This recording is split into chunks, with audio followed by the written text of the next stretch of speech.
A fully loaded F-16 is a force to be reckoned with. An air superiority machine that countries the world over use to patrol their skies. A low-cost, lightweight, single-engined fighter specifically designed to outmaneuver its opponents while carrying state-of-the-art missiles that would, hopefully, mean it would never have to. The F-16 was born out of the Vietnam War. Large, heavy, complex US fighters like the F-4 Phantom were the norm, but the F-4 found itself in peril frequently, at a significant disadvantage when taking on the smaller, maneuverable Soviet-made MiGs of the Vietnamese Air Force, like the MiG-21. The MiG-21 was a small, single-engined, lightweight aircraft with thin delta wings. The F-4 was fast, flying up to Mach 2.2, traveled further, and carried more missiles, with a powerful radar. But its lack of maneuverability at low speed, poor pilot visibility, and easy identification due to jet engines that billowed black smoke trails made it vulnerable to sneak attacks from the Soviet interceptor. MiG-21s frequently flew close to the ground, under radar, and ambushed incoming F-4s, making a single attacking run with their ATOL infrared guided missiles, and then using their low-speed maneuverability to outturn and escape. From August 1967 to February 1968, US losses in Vietnam were staggering, losing 18 aircraft while downing just 5. For a nation accustomed to absolute air superiority, something was off. The MiG-21's introduction in 1966 forced the US to adapt. Its large heavy fighter bombers, while useful, were at a disadvantage against these smaller, cheaper planes, and something needed to be done. The Red Barn study, commissioned by the US military, began to identify and address the tactical and technical issues causing the heavy losses that both the US Navy and Air Force were experiencing in the Vietnam War. And their findings led to the development of one of the world's most ubiquitous fighter planes, a plane designed with a new, physics-based doctrine at its core. Entering service in 1978 and standing the test of time, it is now confirmed that the aircraft will be entering the battle for Ukraine's freedom, taking on the modern-day counterparts of the MiG. This is the insane engineering of the F-16. The F-16 was built from the ground up with this classified 1966 paper as its guiding light. A paper full of mathematical models, graphs, and equations designed to answer one question: how to win a close-quarters dogfight. Created with the help of military supercomputers, it defined a new concept: energy maneuverability. Created by Colonel John Boyd, an Air Force veteran of the Vietnam War, and one of the members of the so-called fighter mafia, with the help of a civilian mathematician, Thomas Christie. These graphs were the basis for defining a plane's maneuverability through its full range of speeds: Mach number on the x-axis, turn rate on the y. A theory underlined by the management of both kinetic and potential energy, speed and altitude. In order to change direction, a fighter aircraft must trade energy from these reservoirs, and doing it as efficiently as possible is the key to outmaneuvering an enemy. This is the energy maneuverability diagram for the F-16. It's a complicated graph to read without some basic understanding. This line is defined by the maximum lift of the aircraft. This is important because it determines the maximum turn rate at a particular speed in this region. We need lift to turn. To begin a turn, an aircraft will roll in the direction of the turn. This splits the lift the plane is generating into two components: a horizontal component that causes the plane to turn, and a vertical component that keeps the plane in the sky. A steeper bank angle will increase the horizontal component and increase our turn rate, while stealing lift from the vertical component. This vertical component needs to equal the weight of the aircraft, or the plane will lose altitude. To compensate for that, the pilot will need to increase lift by increasing the angle of attack. This is where the maximum lift issue arises. More lift means more available force to turn. To determine the max turn rate for an F-16 at 0.4 Mach, we simply draw a line straight up and across to our turn rate, 13 degrees per second. Now this is where things get interesting. This is the graph for an F-4E. At the same speed, the F-4 can make a maximum turn of just 5 degrees per second. To determine a sustained turn, we look to this line labeled with a 0. meaning no loss of altitude is required to make the turn. We can see the F-16's best sustained turn is 14.2 degrees per second at 0.85 Mach at 7G. The F-4's best sustained turn is 10 degrees per second at 0.85 Mach at 5G. This is what that looks like in practice. It takes the F-16 25 seconds to complete a full 360-degree turn, while it takes the F-4 36 seconds, 11 seconds in the difference. The F-16 was a radical new way of thinking about fighter aircraft, and that design philosophy can be seen with how the engine inlet has been designed to deal with supersonic flow. To learn more about the F-16, we spoke with an F-16 test pilot.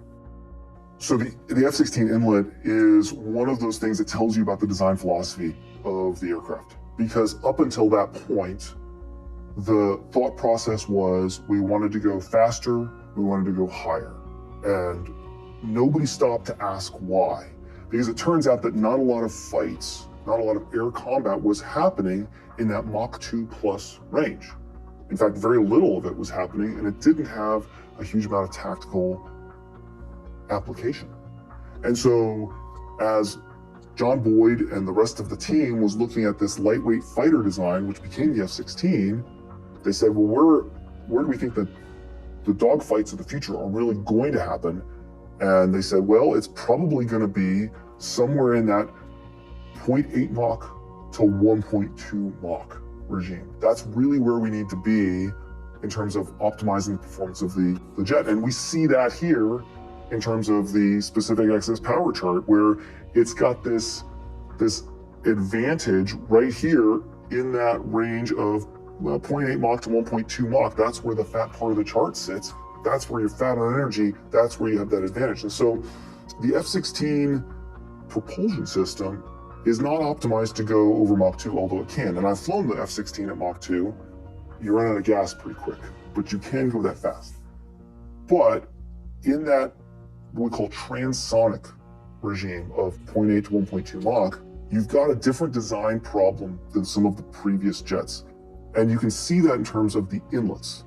The inlets on the F-4 have this extension that goes sort of along the cheeks of the aircraft forward, and then the actual inlets are set back. And what that's designed to do is attach a shock wave to the front of that inlet lip, and then it goes backwards and expands along the body, and that shock wave is basically going to cover up the inlet.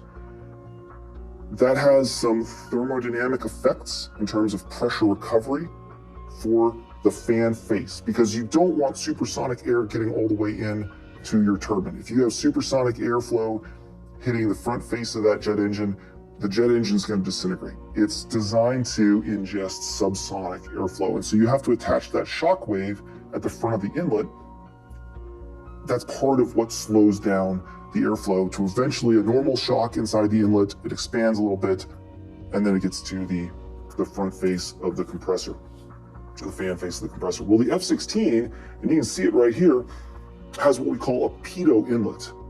It's basically a flat face air scoop. It is not that sort of overhang with a lip and then an inlet that's further back, like you see on the F-4 or the F-15 or the F-14, the Big 29, the Su-27. All of those have more of that inlet that's set up to put an oblique shock wave across the front of the inlet. Those are designed to go faster. The F-16 has a little bit of that. If you look at it on a side view, you can see how it's got a little bit of an overhang on the lip, and the nose helps to attach a shock wave, but it's not as efficient to go above Mach 1.2, and that's okay, actually. It can go that fast. It can go faster, but the engine is working a little bit harder as it gets into this 1.4, 1.5 Mach range compared to something like an F-4 or an F-15. That's where they start to really stretch their legs and run. These designs for optimizing maneuverability at these speeds can be seen elsewhere too. Its air intake placement underneath the aircraft, a stark difference to the side-mounted twin intakes of the F-4, and the thin, elongated wing that blends smoothly into the fuselage with these wing extensions forward of the main wing. These are called leading edge strakes. This air intake ensured the F-16's engine was not starved of air during high angle of attack maneuvers, with the forebody of the aircraft helping to funnel and divert air directly into the air intake. However, this does come with some problems that needed to be engineered around. On takeoff and landing, this air intake is only 100 centimeters off the ground. This, combined with the extremely thin wings, made placement of the landing gear difficult. The forward landing gear could not be mounted ahead of the air intake, as it would kick up debris into it, and they couldn't fit into the wings either, as the thin, aerodynamically optimized wing didn't have enough space. The F-16's landing gears are stored just behind the air intake, and in order to provide enough stability and bracing on landing, they need a unique folding mechanism to swing them outward to create as large a wheelbase as possible. The front landing gear, which is steerable during taxi, also rotates 90 degrees to lie flat just under the engine inlet. Above the inlet is a boundary layer diverter channel. This ensures the engine gets consistent laminar flow.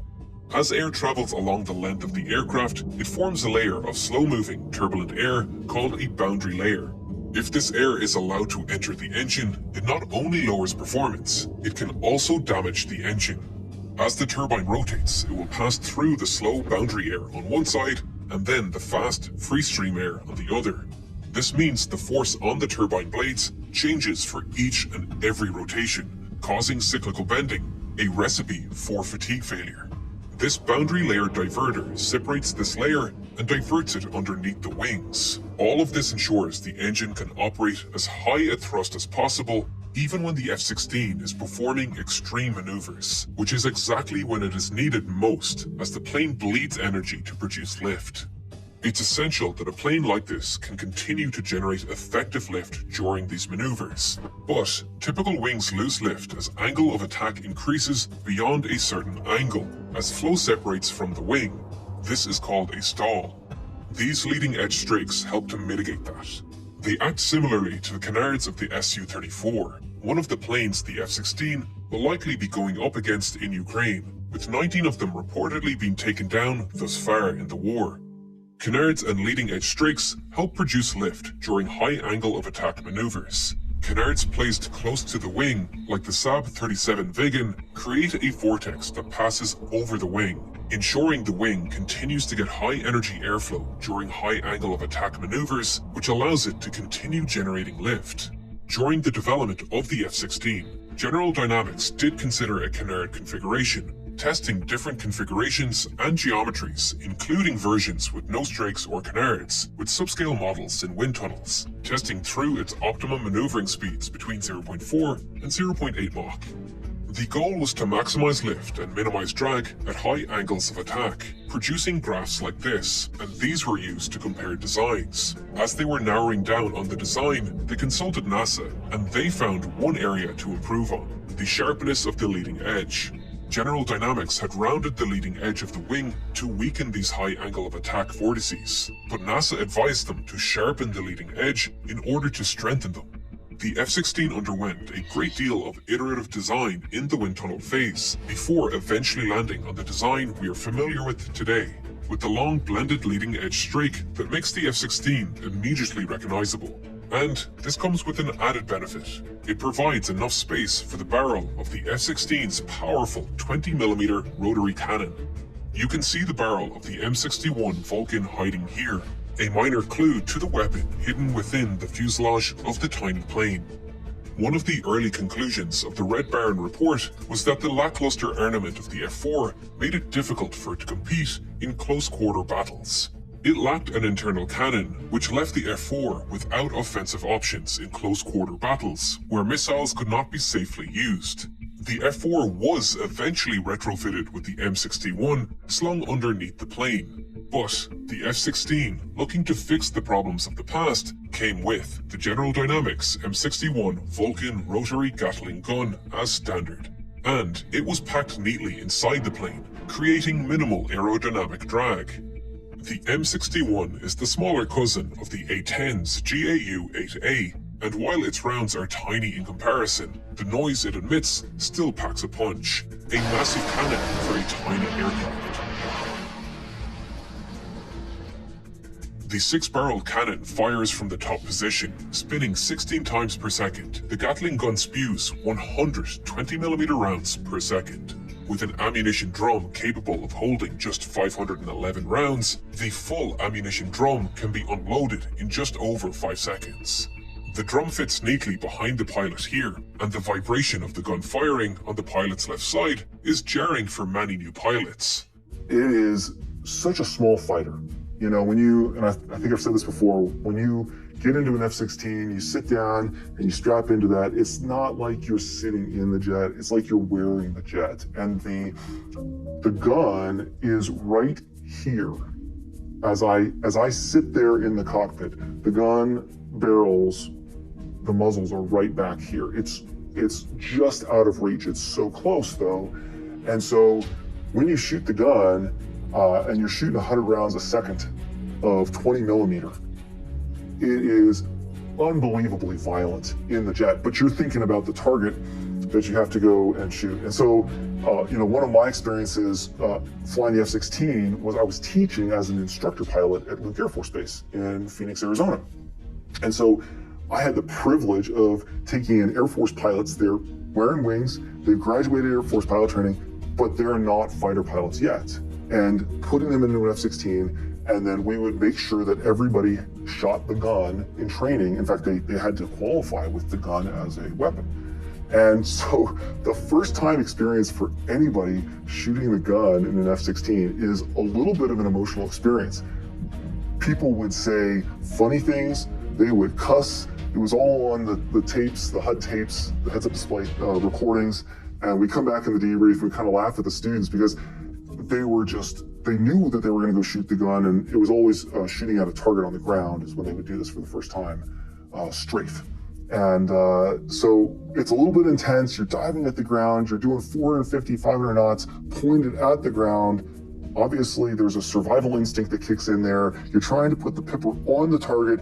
You pull the trigger for the first time, and the whole jet shakes violently. It's like somebody started up a chainsaw just in your left ear, and the whole jet is shaking, and your hand's on the throttle there. And I can always remember every time I would shoot the gun, there's this hard foam insulation that's just behind the closeout panel, but the vibrations would cause some of those little bits of foam to flake off, and they would come around the closeout panel. And every time I would go shoot the gun for practice, for strafe, I'd come back, and as I'm getting out of the airplane, I'd see like these little yellow flecks of foam all over my green flight suit on my left arm. They were just, the vibrations were so intense. You get used to it after the first time you shoot it. It's a little bit of an emotional event, and after that, you're focused on, I need to put those rounds on target. So the F-16 is incredibly well integrated as far as a weapon system with that gun. And I will tell you that both for air to ground and also for air to air, the gun sights on the F-16 are incredibly precise, and even with dynamics on the aircraft, even under maneuvers in terms of air-to-air shoots where we're shooting at a banner, there's not been a lot of actual air-to-air dogfighting with the gun in recent memory, but the F-16 is incredibly accurate when it shoots at air-to-air practice targets, to the point of it's almost not even fair. It used to be kind of a scoring, kind of a skill thing, and now you can just park the pipper on the target, open up, and it just shreds anything you pointed at in terms of an air-to-air target. And then in terms of air-to-ground, you can be extremely precise with it. It's not quite a laser beam, but you can be extremely precise, and there's even ways that you can couple up other sensors on the aircraft and share information, even in a at night, blacked out type of close air support role.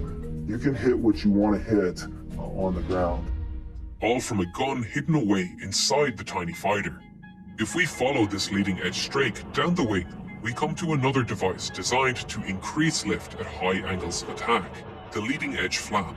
It deflects downwards during high angle of attack maneuvers to delay stall, allowing air to remain attached to the wing surface. When performing a sustained turn at 0.9 Mach at cruising altitude, it increases lift by 18% and decreases drag by 22%. You can see them actuate here during the 5G takeoff I performed with the Thunderbirds back in 2019. The seam between the leading edge flap and the main wing is barely noticeable, and fitting a control system into this wing, which is only around 4 centimeters thick where the actuator system needed to fit, proved a challenge. The amount of torque needed to actuate a control surface like this at 0.9 Mach is not trivial. To solve this problem, power is transferred from 2 hydraulic motors, which convert the pressure in the hydraulic system into rotational motion. The hydraulic drive motor itself is tucked away behind the M61 rotary cannon, next to the hydraulic motor that drives the cannon's rotation and ammo drive system. This power has to be transferred to the wing, and this is done through a series of torque shafts, angular gearboxes, and down another series of torque shafts with rotary actuators in between. This leading edge flap is not controlled by the pilot, however. It's controlled automatically by the flight computer, and the F-16 was groundbreaking in this regard. The F-16 was the first fighter aircraft to have a fly-by-wire system controlling every control surface. The leading edge flaps, the flaperons, the rudder, and the horizontal tail of the F-16 are not controlled directly by the pilot. A fly-by-wire system uses a network of sensors, wires, and computers, as well as the pilot's own input to control the plane. The F-16 was employing this new technological wizardry to allow it to efficiently spend the energy its single jet engine provided. Traditional flight control systems up to this point used a mechanical system connected directly to the pilot's controls to manipulate the flight surfaces. This is footage of the F-4's control system, a heavy and complicated network of cables, rods, linkages, and hydraulics. It even has a 2-kilogram bob weight attached to the pilot's stick, a mechanism designed to make it harder to pull the stick as G's increase, an analog feedback system. To provide the pilot with analog feedback on speed, the F-4 also featured a diaphragm that deflected with ram air taken from this probe on the vertical fin. This introduced a force that acted to push the stick backwards and indicated to the pilot to adjust a trim setting. This system not only added a huge amount of weight to the F-4, reducing its maneuverability, it also added workload to the pilot and was more vulnerable to damage in dogfights with little redundancy. With a fly-by-wire system, none of this was needed. The first batch of F-16s actually had a stick that was immovable. It was just force sensing. Later, a small amount of movement was added after pilots complained. So the non-movable stick, kind of little known fact, the original F-16 wasn't a Lockheed Martin product, it was General Dynamics. And they had made the F-111 previously, and the weapon system operator on the F-111 had a small joystick that they could use to steer the attack radar. And that was a force-based movement. It wasn't really a joystick that would move, it was just the applied force. And so they took that same concept and then they put it into the F-16 stick. So it was sort of a General Dynamics thing of, we've got a force transducer, a control inceptor is what you'd call that. So what it turns out though is that the human body does really well with knowing where your limbs, hands are moving. Knowing the position of your body is something that you naturally do pretty well, and that is something called proprioceptive feedback. Well, when I have a force-based inceptor, I don't get that proprioceptive feedback anymore. And it's really hard to judge. It's something that I think if you challenge yourself to go pick up a small weight at the gym and ask yourself, how much does that weigh without looking at it? It's actually kind of hard to guess when you're down in those few pounds range. And the maximum force you can put on the F-16 side stick is 25 pounds. So it's kind of hard to tell the difference between 15 pounds and 15.2 pounds. We don't do very well with that. We do a lot better with knowing how far we've pulled something. And so the original F-16 controls didn't move, and what pilots found was that they were having a difficult time, the test pilots at Edwards were having a difficult time judging exactly how hard they would move the controls, and so they would think they were going to get a certain response from the jet, and then they weren't, and then they'd pull harder, too hard, and then they'd get a different response. There is a phenomenon called pilot-induced oscillations, or pilot-in-the-loop oscillations. Sometimes it's just shortened to PIO. And the F-16, even to this day, particularly if you have a lot of wing stores, can have a little bit of a wing rock on landing. And if you look at some videos of F-16s landing, sometimes you can find, if they have wing tanks or they're bringing back some bombs that didn't expend, you'll find an F-16 that'll sort of do this little back and forth wing rock. And that is still to this day, it's an artifact of having a side stick that doesn't move very much, because it's one of those things that in terms of the mind to the hand, eye-hand coordination, you start to make a movement. By the time you see the effect, it's more than you wanted. So you take it out, you put in a correction. By the time the correction takes effect, it's more than you wanted. You see it, you come back. It's a feedback loop in our minds. And now PIO is kind of a dirty word in aircraft design, and nobody wants any PIOs. I'll tell you, PIOs, pilot-induced oscillations, are like snakes. And some snakes are very dangerous, and some snakes are not. And so the PIO that's remaining in the F-16, in terms of its wing rock on final at landing, is not super dangerous. These pilot-induced oscillations can also be naturally stabilized through passive stability, where the plane naturally self-corrects itself without pilot input.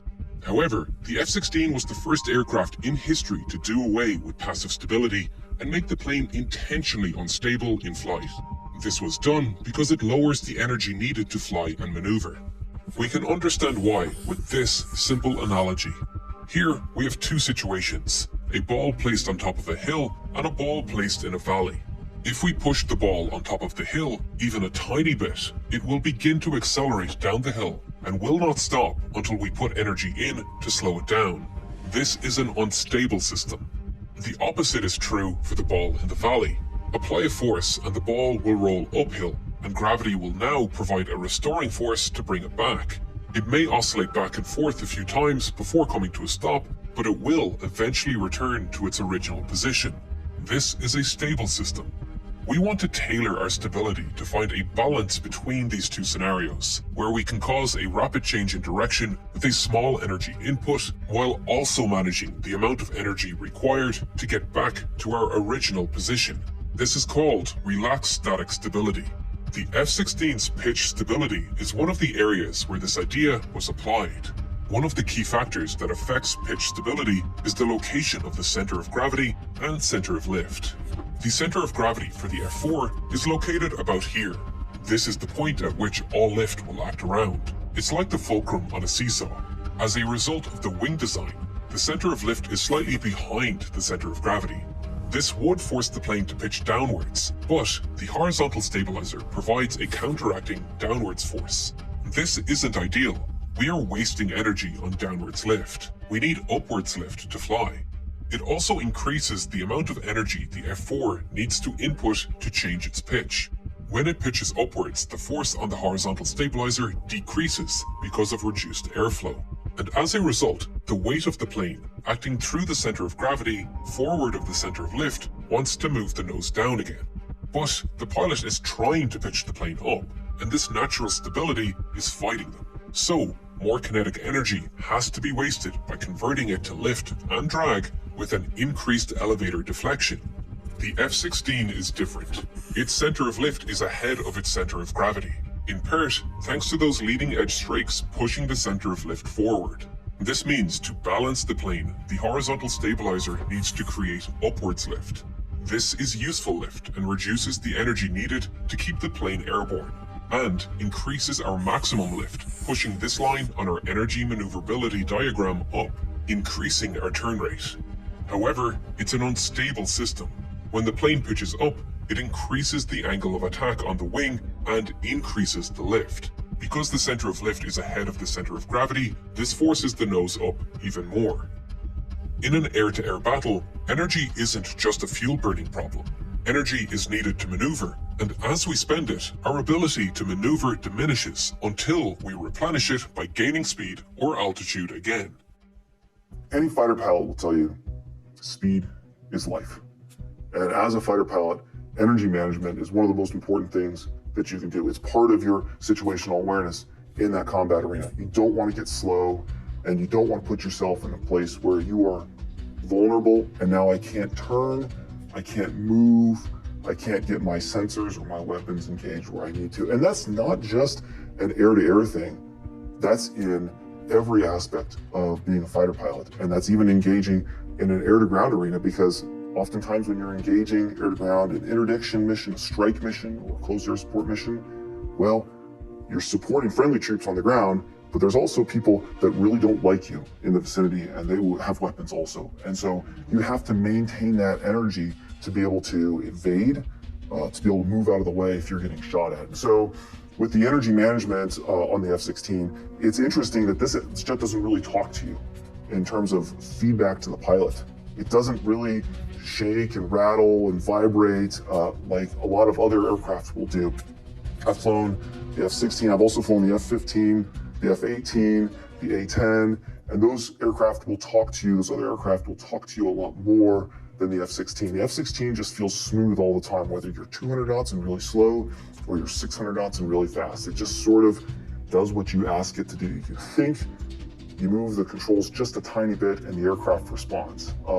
So managing your energy becomes a situational awareness challenge for the fighter pilot. And so a lot of that's helped now with the Joint Helmet Mounted Cueing System, or JHEMIX is what it's called, where right there in your right eye, you've got your airspeed, you've got your altitude, you've got your G, and so you can engage visually in that fight. I can keep my eyes on the threat, the target, keep situational awareness, and I don't have to look back in at my heads-up display or down at the console to see how fast I'm going and how high I'm going. You get the feel for it, you get a feel for how the aircraft is responding, but that's where experience comes in, and it's imperative, experience and training comes in. It's imperative to maintain that energy awareness in any kind of fight. The unstable design of the F-16 helped fighter pilots like David to manage energy more efficiently. But to maintain control of an unstable fighter, a pilot would have to make constant, tiny corrections, a task deemed impossible before fly-by-wire systems were invented. The system consists of a network of accelerometers, gyros, and airspeed sensors, all feeding into a central computer that manages the work. This instability makes the plane extremely nimble, ready to change direction with very little energy input. We could see this in practice on the first flight of the F-16 prototype, the YF-16, a flight that was never supposed to happen. This was intended to be a short test along the runway, but the early control logic of the plane would not allow the engine nozzle to open to cut thrust if the wheels had left the ground, meaning even at idle, the plane was generating too much thrust. Then the plane rolled left, which caused the pilot to counteract it with a roll right command. But again, the control logic of the early prototype was not dialed in, with control input resulting in higher roll than expected at such a low speed, resulting in an overcorrection, leading to an oscillation. With this being the first full fly-by-wire plane, there were many lessons to be learned along the way. But the benefits it now provides are game-changing. It helps the pilot get the most out of the plane. So, for example, with an F-16, the airframe is limited to 9 Gs. And so I can go and pull back on the controls on an F-16, and if I am less than about 300 knots or so, actually more like 400 knots, I'm not going to get 9 Gs. It's just, that's how much lift the aircraft can make. But once I get above about 400 to 450 knots, now the wing on the F-16 is capable of creating at least 9 Gs. In fact, it's capable of creating a lot more than 9 Gs. But what that fly-by-wire system does is when I start pulling back all the way to the stop, it goes to 9 Gs and it sits there. Even if the wing, even if the aerodynamic effect of the whole airframe is that it could generate 15 Gs or 20 Gs, the fly-by-wire system says, hey, I know you're asking for your best possible turn. I'm just going to give you 9 Gs because we're not going to break the airplane. Or again, in like a slow speed fight where I'm having to, it's less than 300 knots, I'm having to crank the nose around to either bring my nose onto the adversary, or maybe I'm trying to jink out of the way of an adversary's weapon system. Pull suddenly on the controls of an aircraft and your angle of attack is going to increase rapidly. All right, well, with a lot of more conventional aircraft, you're worried about things like stall.